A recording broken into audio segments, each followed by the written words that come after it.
Hello and welcome to the Game Plan Coaching Podcast. My guest today is Dr. Pete Olusoga, and we're talking about coach self-care and burnout. Pete's work has resonated with me for so long.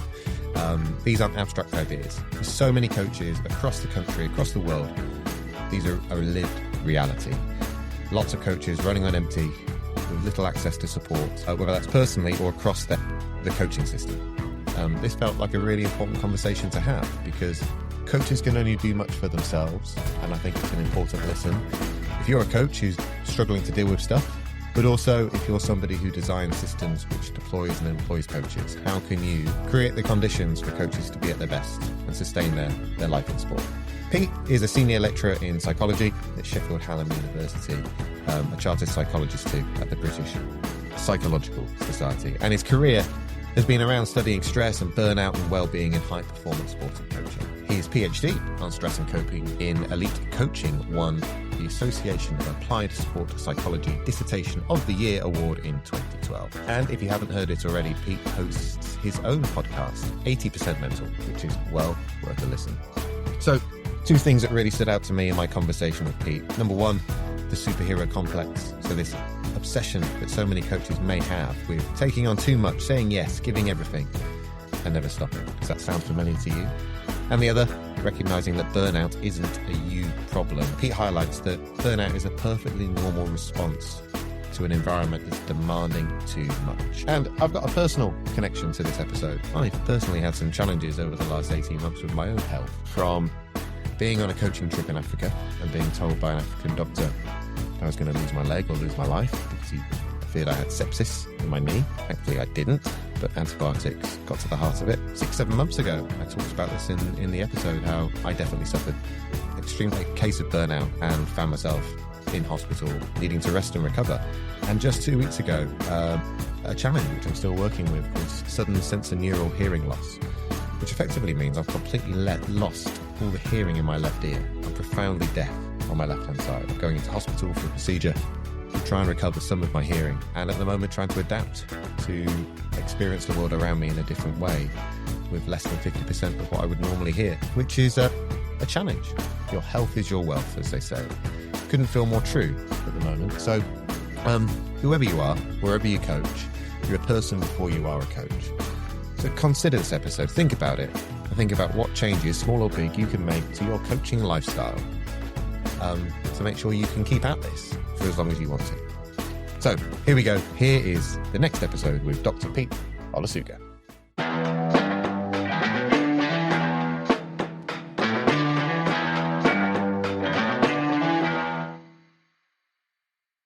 So somebody asked me this question many years ago, and it's always stuck with me as a brilliant conversation starter. I'm really curious to what you might say. So if you and I were going on a 3-day coaching and research road trip based on your experiences, where might we go and who might we meet? A coaching and research road trip. I don't know how easy it would be to sell tickets for something like that. No, I know. I mean, that's an incredible starter for 10. I feel like I should give this some proper thought. So I would go to Sweden, first of all, and I go to Stockholm, and I would go to the Swedish School of Sport and Health Sciences, where Dr. Göran Kenta is. And Göran is a colleague of mine. I've worked with him for a number of years, and is probably, I would say anyway, one of the go-to people for mental health and sustainability and kind of burnout and well-being in high-performance sports, and in high-performance sports in general, but in high-performance coaching as well. So yeah, I would take you on a lovely tour of Stockholm, where I've spent quite a bit of time, fortunately, and we'd go and sit in Dr. Kenta's office and have a good old chat about research and coaching. That sounds like a great place to start. I've never been to Scandinavia either, so there we go. Double win. Is that where perhaps some of your journey started around exploring this topic? Yeah, so I started off at the Sheffield Hallam University I started at the University of Sheffield a long time ago studying psychology, and then had a couple of years out doing some coaching work. I coached basketball, so I was a community coach. I coached both the university teams, and then when I came back to do my master's degree, my supervisor was Dr. Joanne Butt, and then when I ended up doing my PhD, we were talking about what I might want to do, and because of my coaching experience, like the psychology of coaching came up.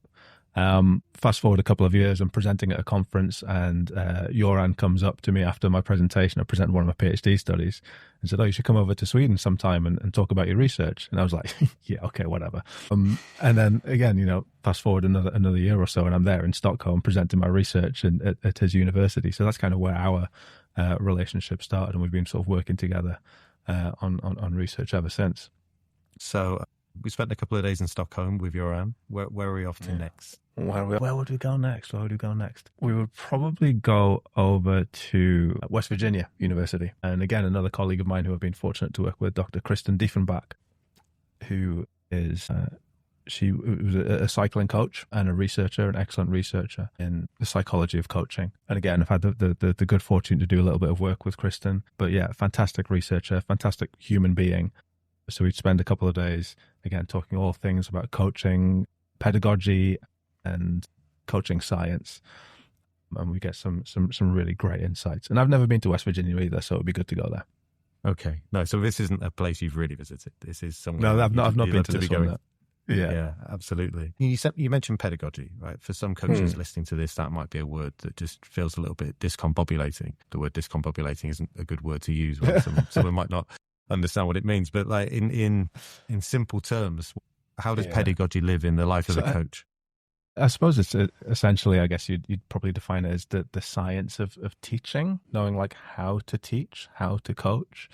And sort of some of the science that and research that underpins that. Yeah, perfect. And you might be going to basketball next on our road trip, but if we were to rock up and watch you coaching, what might we see happening? What might we see, hear, and experience? So, a really interesting question, because like I haven't coached for probably a number of years now. If you'd seen me coaching like a lot of years ago, many years ago, before I started studying sports psychology, there'd probably have been a lot of shouting and a lot of swearing and a lot of kind of being overly enthusiastic, because I think like a lot of people coach in the way that they were coached. So my coaches were always very, very loud and kind of very sort of typical, I guess you describe it as old school type coaches.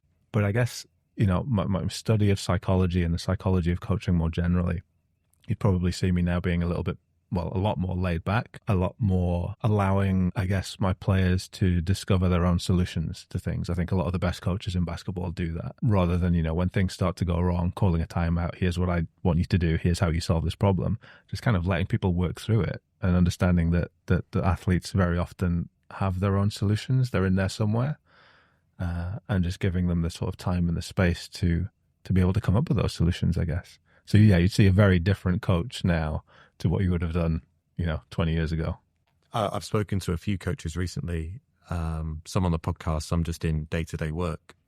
One a canoeing coach and another a rowing coach. No, it's a coincidence that they're both based on water, but they both reflected on the fact that as they developed on their journey, they recognized more that they just needed to get out of the way, let the athletes solve stuff for themselves. And is there a relationship between stepping back a little bit more and something you've said already in the podcast, which I was going to ask you about, is that sustainability of coaches and coaching? Does that help?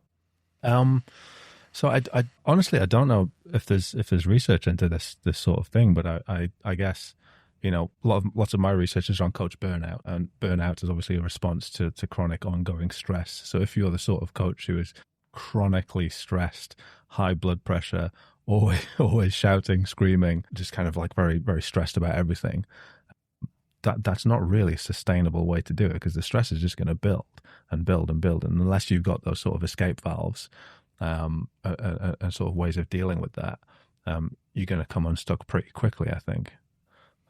Yeah, totally. I remember when I was coaching at Women's Super League Club years ago, the head coach there was the most laid back person on a match day that I've ever seen. And he I don't know if this is his own mindset he was bringing or other experiences of playing and seeing other coaches, but his mantra was, well, I've done my work in the week, so the game day shouldn't be the most stressful. It should be the most relaxing, because you see the output of what you've been doing, and your control is much less. So what's the point in getting hot-headed? Theoretically, yeah, but hard to put into practice. It doesn't always translate now. Yeah. Right. So final part of our road trip, where we're going to Final part of our road trip. Okay. So I think we should, because I've had time to think about it now. So I think that we would stay in America and we would do some observations and we would watch Steve Kerr coaching. We would watch, well, we'd have to go back in time to do this, but we'd watch Coach Popovich from the San Antonio Spurs coaching. We'd maybe watch Pete Carroll in American football doing some coaching. Who else is there? Bruce Arians, potentially American football again. So there's a number of coaches who I think we could just sit and watch, and not just watch them coaching on game days, but watch them coaching practices, watch their interactions with athletes, watch their press conferences. And I think there's so much that can be learned from some of those coaches that I see. It's just in terms of, like I say, how they speak to their athletes, how they build relationships with their athletes, how they think about life outside of sport and have those kinds of discussions with their athletes as well, how they're aware of what's happening in the world and how that impacts on people. So yeah, so there's so much to learn just from kind of observing those types of interactions, I think. And also we get to watch some basketball, So like Steve Kerr, you mentioned, and I've seen him in press conferences use his platform to talk about other things going on in the world. And why is that something you admire? I think there's just like a realness to it, like a real authenticity to it, because he's not doing it for effect, and he's not doing it to like be popular or to like seem like he's got the finger on the pulse. There's like an authentic like understanding of the world outside of sport, and an authentic understanding of like how that impacts on people, his coaching staff, like his players. And I think that authenticity is really important. Like I said, lots of coaches coach in the way that they were coached, and lots of coaches you will see doing the shouting and screaming thing, but it's not really authentic. It's not really who they are. So I think like watching coaches like Steve Kerr, like Pete Carroll, that they bring that sort of real authenticity to the role, and that shows. People recognize that and respond to it, I think. Yeah, must be a lot easier to be able to get the buy-in of your group if you're being yourself, and it's much easier, I suppose, in difficult situations to respond to them honestly if you're being yourself in a coaching role. Pete, obviously there's so much of your work which focuses around burnout, coach self-care. I'm just really curious, what drew you to that? Why was that something that you started researching? And I appreciate you've got oceans of insight in this space, but like, what are the key things that people listening to this should know, or what you'd like to guide their attention towards? Well, I'll answer the first part first. What drew me to it, again, was my own coaching experience. I never coached at like an amazing, high level or anything like that, but I was very aware that it's still a stressful role. And master's thesis was actually on athletes and athlete anxiety and competition anxiety. And at the time, there wasn't really a great deal that was looking at coaches. So again, when my PhD topic came up, like coaching stress, my own personal experience, the lack of literature out there on it kind of drew me to that. So I was really interested in coaching stress, first of all. What are the things that cause coaches stress? How do they cope with it, or how do they not cope with it, was kind of what I more found out, and sort of what are the impacts of that. So that was my PhD thesis. And then after that, I kind of got into this idea of burnout. So what happens when the stress doesn't go away? What happens when the stress stays there? So that's where the interest in sort of burnout came from. And then obviously thinking about sort of the converse of that. Well, if we kind of understand what burnout is and what causes it, how can we think more about coach well-being and coach self-care? I think, yes, lots of my work is around sort of coach self-care and what coaches can do to look after themselves a little bit better. And I think that's a really important part of the conversation. But to answer your second question, I think that the thing that I would want people to know, and the thing that I would want coaches to know in particular, is that burnout isn't an individual failure. It's not a you problem. Burnout is a perfectly normal and rational response to an environment that is demanding too much, an environment that sort of celebrates overwork. Burnout's a perfectly normal response to that. So yes, there are things that individuals can do in terms of self-care, but also there's like a real organizational responsibility here to look after the coaches that are part of that organization. So yeah, that's what I want people. It's not a you problem. There are things you can do about it, but it's a perfectly normal, reasonable response. I had a moment of burnout last year. So I was in a particularly demanding role. I experienced a lot of stress. Other people might not see what I was experiencing as stress, but for me it was. And it manifested itself in me having a really, really bad migraine. And I get migraines from now and then. Wipes me out for 24 hours. But this one, couldn't remember who my son was. I couldn't remember my wife's name. It was a 999 job. They thought, is this a stroke or a bleed on the brain? And 10 hours later, I started to come round and be myself, but I lost all my vocabulary. I genuinely thought that was it. And I was signed off work for the remainder of the time I had at that organisation. And I genuinely think that I was burnt out. I'd reached a point where my body just said, no more. And the way you've just put it, where the stress doesn't go away, like just that language really resonates with me. And it's not a question really. It's more just a point that recognizing the fact that this can happen. And for me, it just crept up out of nowhere. I was managing and dealing with the stress in probably some quite unhealthy, unsustainable ways at the time. But then boom, it just hit me like a brick wall. It was like an emergency stop rather than a slow break. Yeah. And that is absolutely typical of burnout. People don't recognize it until it's too late, until it's already there. Stress can kind of creep up on us like that. I think if you think about times when you've been like really, really stressed about something, you very easily recognize like what does your body do when you're stressed, right? What does your mind do when you're stressed? What behaviorally, like how do you respond when you're stressed? And if you think about times of like real stress and pressure, like we know what happens, right? But if you think about times when like the stress just inches up just a tiny little bit, right? We don't really notice that our responses are changing because they're not really changing that much. We just kind of accommodate that little extra bit of stress, but we're still operating under conditions of chronic stress. It might be like a little bit, but it's just that ongoing and ongoing and ongoing. And then it adds a little bit more and we don't really notice that. And then adds a little bit more. We don't really notice that. And until all of a sudden, one little extra bit comes along and just everything kind of blows up because we've just been managing for so long. So it just, I think learning and understanding how we respond to stress, how, like what my brain does, what my body does, like how I behave when I experience even just little bits of stress, like can be a really, really, really useful way of just noticing that stress creeping up on you rather than waiting until like, everything just gets too much and everything explodes. I remember from a previous conversation that we had, you talked about that self-awareness and recognizing the balance between the demands and then the strategies to be able to cope with the demands. Not that I was practicing it about 9 months ago, but it really gave me at that time kind of a really acute sense of, I'm starting to be more aware of what I need when things are feeling a little bit overwhelming and how I feel when things are going well. You mentioned when you were talking about burnout that it's not a you problem. It's more systemic. It's more part of the coaching system that so many coaches experience this. Not necessarily the answers, because there's no silver bullet here, but if there are people in organizations listening to this who employ or deploy coaches, what are the questions that they should be asking themselves? So I had a really interesting conversation about this the other day, actually, about like leadership and values and whether I guess people are important to you, right? Are people important to you, or is the product, the performance, the end result important to you? Are people just a cog or a widget in your machine? Are they easily replaceable or not? Or are you looking for something a little bit more sustainable, a little bit more long-term, a little bit more human, I guess? And there's no right or wrong answer to that. If you're all about the performance and you don't really care about people, then you'll fire them and get somebody else in. Like, that's fine. You do you.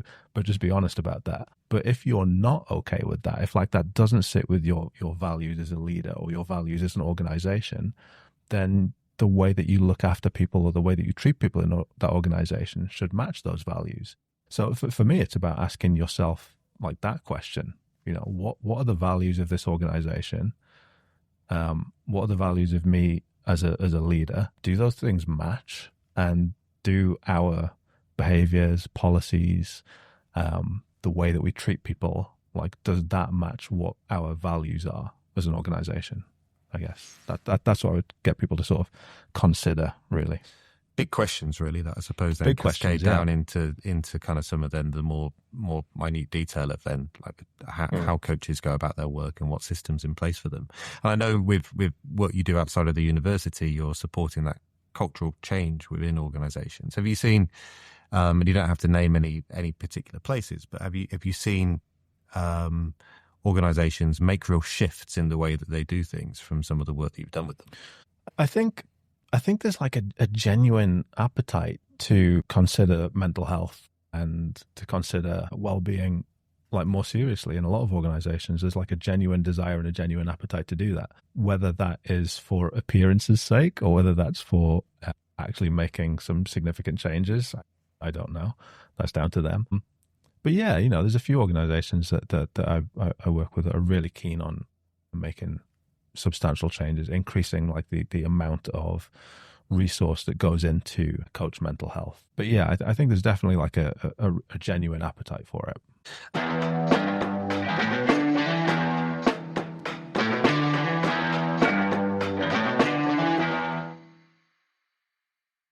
Pete, at this stage of the conversation, I normally segue into the game plan, this kind of piece of podcast furniture that we have in the conversation.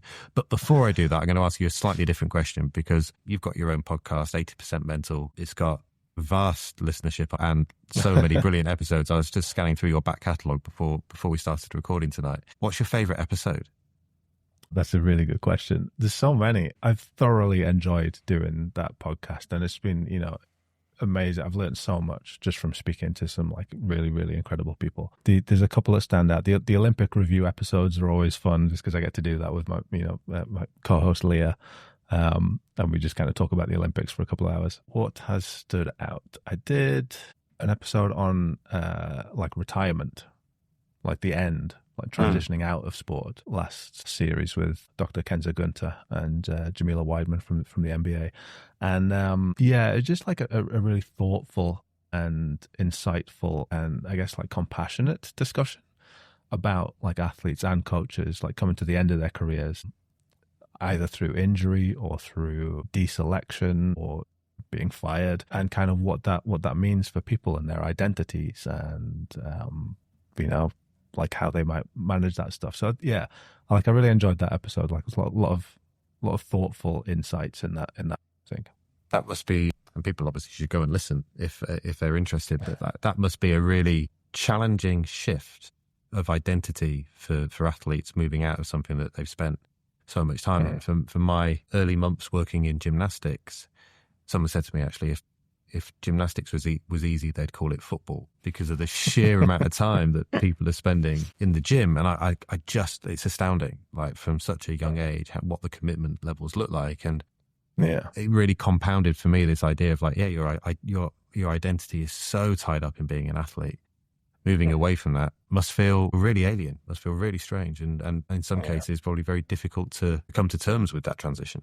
Yeah, and this applies to coaches too. Coaches develop that sort of singular identity, and then when it comes to the end or transitioning out, or again in some sports, the sort of risk of being fired as a coach is exponentially higher. What does that mean for you if your whole identity is tied up in being a coach or an athlete, and then that comes to an end? What does that mean for you as who are you essentially? So, we always have lots of conversations around making sure that you have multiple identities and that you are doing things outside of the sport, even just a little bit, just so that your whole identity isn't tied up with what you do for a living.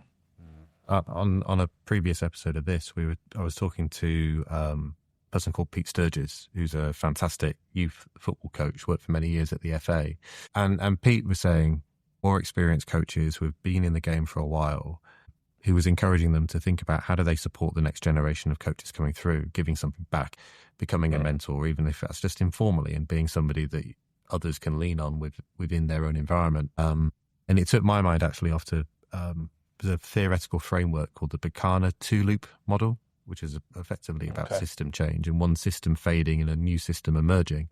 And as part of that model, it talks about something they call composting, taking the existing knowledge in the system and not just forgetting it and losing it, but how do we put that into the soil so whatever comes through inherits some of the lived experience. And it's just a curiosity really from what you just said. But I wonder how much of, if coaches are in a position where they are able to share some of their expertise and their knowledge and provide support to coaches following in their footsteps, if that's something that aids that transition out of coaching.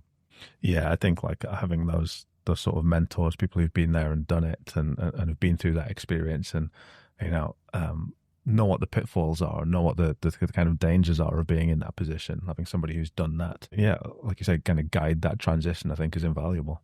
All right, Pete. So I will stick to the structure of the podcast, okay? The game plan. So in every episode, I invite the guest to make an addition to our game plan. So it could be a story, Okay. an experience, an artifact, piece of research, an idea, anything really. What would you like to add? Okay. So not knowing what you've spoken about before, I would like to add the nature and importance of rest and recovery as part of the plan. I think that coaches in particular, and this kind of goes for other helping professions as well. So nursing, teaching, I think those sorts of professions lend themselves to a particular way of working. And that sort of way of working is about giving like everything of yourself in order to help other people. This is what coaching is, right? It's giving up yourself in order to help other people achieve their goals, their aims, their potential. And it's a very noble way of working to kind of give everything. But if you keep doing that and you don't look after yourself, then you're just going to run out of stuff. And the wheels are going to come off, and you're going to end up burning out. And one of the things that we discovered in our research, kind of tracked a couple of coaches who's experienced burnout, and then they left their sports and kind of went through a period of recovery. There was this thing called the superhero complex. The superhero complex is just, it's not a clinical disorder, but it's this unhealthy obsession with taking on too much stuff and taking on too much responsibility. And just like the superheroes that we see on TV, they don't have time for rest and they don't have time for recovery. It's always on to the next thing, right? Because they have to be responsible for everything. So what we see is like a lot of coaches falling into this sort of superhero complex idea. But like I say, if you're kind of giving and giving and giving and never taking rest for yourself, then you're just going to run out of steam at some point. So the importance of rest and recovery as a performance strategy, as a well-being strategy, as a mental health strategy, is something that I would absolutely emphasize and absolutely say is one of the most important things that you can do. I read a book a little while ago called No Rules Rules, which was about how Netflix came to be and the way the organization works. And one of the rules that Netflix put in place was that there was no annual leave policy. It was just take annual leave. And they found it really hard for their employees to take annual leave because they felt like they couldn't. If I'm taking one more day than someone else who's doing a similar job, how's that going to be viewed? So they needed, I'll get to my point very soon. I'm going around the houses. But they needed senior leaders in the organization to role model what taking annual leave looked like. So being very visible in terms of putting photos in the office of them on the beach and sending a postcard in when they were away, just to highlight it's okay to go away. So my point being, coaches can only do so much for themselves, and they might be feeling like they have to play their role to like what it's like to be a coach around here. Everybody else is being a superhero. So how do I make sure that I look after myself but maintain the status quo? So like a question, I suppose, is like, is it important for people who are senior in those organizations to be able to role model of this, to say it's okay, to offer permission in a subtle way? Yeah, it absolutely is. Yeah, that's absolutely part of it. It's setting up a system and a culture where rest and recovery is sort of is made important. It's almost kind of like enforced, like you have to take rest, right? I think the other sort of side of the story is that 2 weeks off on a beach would be lovely, but it's also just not feasible. And there's going to be times when you can't take a holiday, and there's going to be times when you are working 18-hour days, and there's going to be times when you are going to be missing people's birthdays and letting down family members because you got work. Like that's going to happen, but that can't be the case all of the time. So in even though we can't necessarily just take 2 weeks off when we want to, like, can we start to think about ways of building in that rest and recovery in more subtle ways, in more daily ways? Like, how often during your day do you just stop and take a deep breath? It takes like 10 seconds. We just don't do it. All right. How many times a day do you just stop and look out the window for 20 seconds and just pause, just observe what's happening, get back to your work? Like, we don't do that. And these are all kind of like these micro breaks that we can take, these little pauses where we can just re-energize just for a couple of seconds, a couple of minutes. Another colleague of mine, Dr. Andy Hyam, who's up at Heriot-Watt, I think. So he finished his PhD recently, and it was all about well-being and coaching. The coaches in his studies talked about the use of the third space. So if one space is work and the other space is home, or vice versa, like what's the third space for you? So some people it might be the gym, some people it might be the commute. But can you make use of that third space almost as a means of recovery and rest? And even if it's just something like, for the last 2 minutes of my commute, I'm just going to turn the radio off and drive in silence, or I'm going to have 30 seconds of just breathing before I get out of the car and go in the house. Like, those are all those like really small moments of recovery that we can start to build in. And if we do that enough, right, we don't necessarily need 2 weeks in the Bahamas, which would still be nice, but we don't kind of need that as much. We're building in recovery. We're kind of like balancing ourselves out a little bit more. So yeah, so like I say, that there are sort of things that individuals can do for themselves, but that doesn't mean that it's not also that sort of systemic problem where leadership might need to enforce rest and create that culture where rest is perhaps part of performance as well. Many years ago, I was at a coach development event at Birmingham City Football Club. And it was one of those days that will stay with me forever, because I met a load of people who then changed, their influence changed the shape of my career without a shadow of a doubt. Somebody I met that day, you might know them, a guy called Russell Earnshaw, Rusty. Oh, yeah. And he put a slide up just asking, where do you do your best thinking? I thought, what a great question. I've never had the presence of mind to think about that. And he then went on to tell the story, and I'm sure he won't mind me saying, because he said it many times, that he does his best thinking in the bath because no one can get hold of him. If he has a bad day, I have 3 baths. And it made me chuckle, but it actually just that reminder of like intentionally getting yourself into a different place where you feel more attuned to the world around you or able to just acclimatize. And yeah, I hear you completely. I find myself putting on podcasts or things on the radio and then instantly not listening to them, and it allows my mind just to wander. And yeah, the point about third places, there's a podcast actually, one I have listened to and my mind hasn't wandered, called The Happiness Lab. And they talk about like this, how third places are diminishing, or people's access to third places are diminishing. It really kind of stood out to me how important it is to find things outside of work and home that just create physical space and headspace for you just to decompress. Awesome. Thank you. So Pete, you've added the nature and the importance of rest and recovery and linking into this superhero complex. And I'm sure that for many, many people listening, they'll recognize some of this within themselves because of the nature of the work we do in coaching.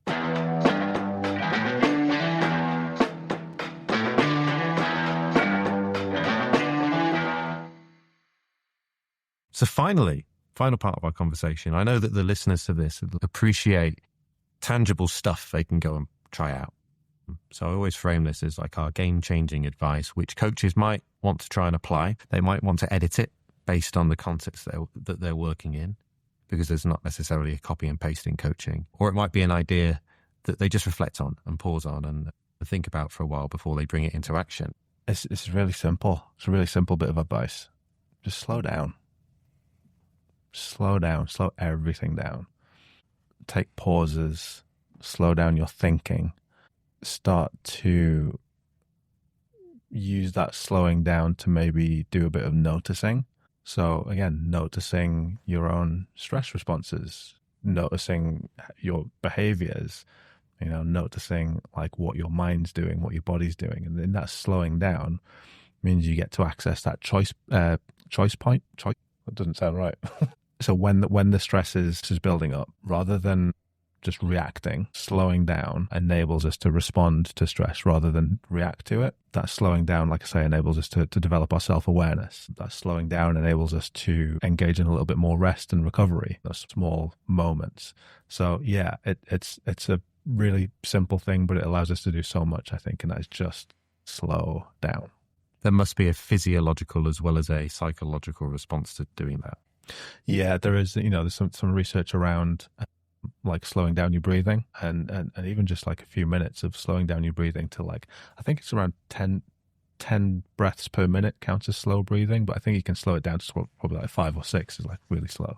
And again, this has an impact on all sorts of things, but it's parasympathetic nervous system, the bit that's responsible for just, again, calming us down when we're experiencing that sort of stress response. It can sort of strengthen that parasympathetic nervous response, just practicing slow breathing. So yeah, there's absolutely a physiological component to that as well. Thank you. Great point.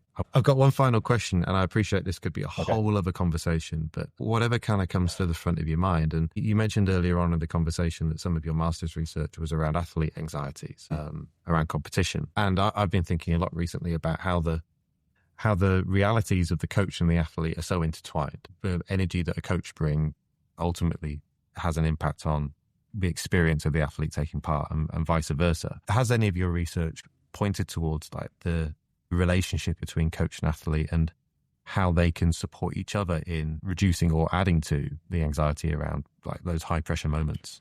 So indirectly, some of my earlier PhD research that coaches were sort of aware that their own responses had an impact on their athletes, sort of aware that some of their stress responses could impact the athlete's response. Some of them were very much less aware their own stress was having an impact on their athletes. So kind of indirectly, yeah, but there's a whole bunch of other research. So Sophia Jowett, for example, has done a whole bunch of research on the coach-athlete relationship. Rich Thelwell did some research which literally explored exactly what I've just said about coaching stress impacting on athletes. So yeah, so there is some research out there that's explored that. But yeah, my own is sort of like that very much indirectly. An amazingly interesting area, and I think something that every single coach can resonate it because they embody this every day within their practice. Pete, thank you for being such a brilliant guest on the podcast. No, thank you for having me. Appreciate it. Thanks for listening to the Game Plan Coaching Podcast. If you enjoyed the episode, please follow the show and share it with a coach who might find it useful. I'd love to hear your feedback and any ideas you have for future guests. You can get in touch through the links in the show notes. Thanks again for listening, and go well in your next coaching session.